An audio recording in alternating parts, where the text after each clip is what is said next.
Right మరొక breaking చూస్తున్నాం. తెలుగు బుల్లితెరను వరుస విషాదాలు వెంటాడుతున్నాయి. బుల్లితెర నటుడు చంద్రకాంత్ శుక్రవారం బలవన్మరణానికి పాల్పడ్డాడు. చంద్రకాంత్ త్రినాయని సీరియల్స్తో పాటు పలు సీరియల్స్లో నటిస్తున్నారు. ఆయనకు భార్య, 2 పిల్లలు ఉన్నారు. కానీ కుటుంబం సమస్యల కారణంగానే వారికి ఆయన దూరంగా ఉంటున్నారు. 4 రోజుల క్రితం త్రినాయని సీరియల్ నటి పవిత్ర జయరామ్తో కలిసి ఆయన బెంగళూరు నుంచి కారులో వస్తూ ఉండగా మహబూబ్ నగర్ వద్ద జరిగిన రోడ్డు ప్రమాదంలో ఆమె మరణించారు. చంద్రకాంత్కు తీవ్ర గాయాలయ్యాయి. దీంతో మానసికంగా కుంగిపోయిన ఆయన శుక్రవారం మధ్యాహ్నం మణికొండ మున్సిపాలిటీ అల్కాపూర్లో ఉన్న అపార్ట్మెంట్లో ఉరివేసుకుని బలవన్మరణానికి పాల్పడ్డాడు. స్నేహితులు మధ్యాహ్నం నుంచి పలుమార్లు ఫోన్ చేసినా స్పందించకపోవడంతో ఫ్లాట్కు వచ్చి చూడగా వెగతజీవుగా కనిపించాడు.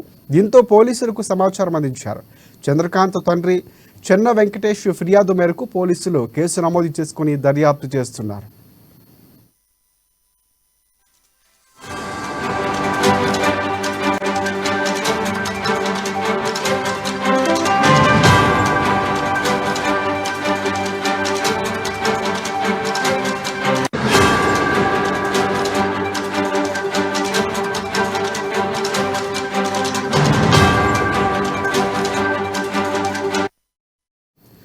రెడ్ బ్రేకింగ్ చూస్తున్నాం. తెలుగు బుల్లితెరను వరుస విషాదాలు వెంటాడుతున్నాయి. బుల్లితెర నటుడు చంద్రకాంత్ శుక్రవారం బలవన్మరణానికి పాల్పడ్డాడు.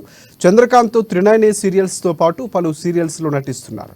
ఆయనకు భార్య, 2 పిల్లలు ఉన్నారు. కానీ కుటుంబ సమస్యల కారణంగా వారికి ఆయన దూరంగా ఉంటున్నారు.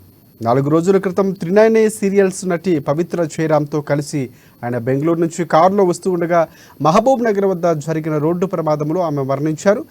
చంద్రకాంత్కు గాయాలయ్యాయి. దీంతో మానసికంగా కుంగిపోయిన ఆయన శుక్రవారం మధ్యాహ్నం మణికొండ మున్సిపాలిటీ అల్కాపూర్లోని అపార్ట్మెంట్లో ఉరివేసుకుని బలవన్మరణానికి పాల్పడ్డాడు. సన్నిహితులు, స్నేహితులు మధ్యాహ్నం నుంచి పలుమార్లు ఫోన్ చేసినా స్పందించకపోవడంతో ఫ్లాట్కు వచ్చి చూడగా ఆయన వెగతజీవుగా కనిపించారు. దీంతో పోలీసులకు సమాచారం అందించారు.